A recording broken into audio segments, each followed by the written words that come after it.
अस्सलाम वालेकुम। Top news 24 से मैं हूं राशिद।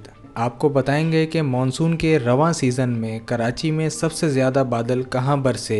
महकमा मौसमियात ने मानसून के रवां सीज़न के दौरान कराची में होने वाली बारिशों के अदाद व शुमार जारी कर दिए हैं।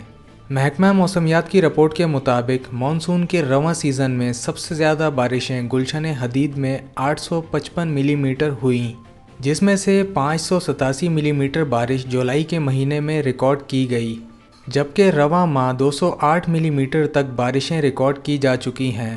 रिपोर्ट में बताया गया है कि दूसरे नंबर पर इस दौरानिए में मसरूर बेस के इलाके में 713 मिलीमीटर बारिश रिकॉर्ड की गई।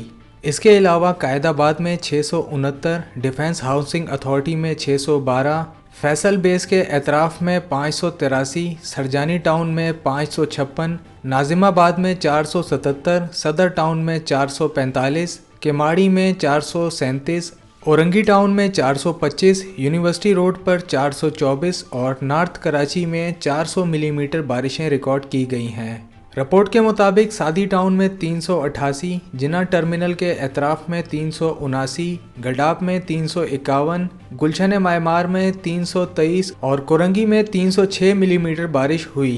टॉप न्यूज़ 24 से फिलवक्त इतना ही। फिर मिलेंगे नेक्स्ट ब्रेकिंग न्यूज़ के साथ। अल्लाह हाफिज़।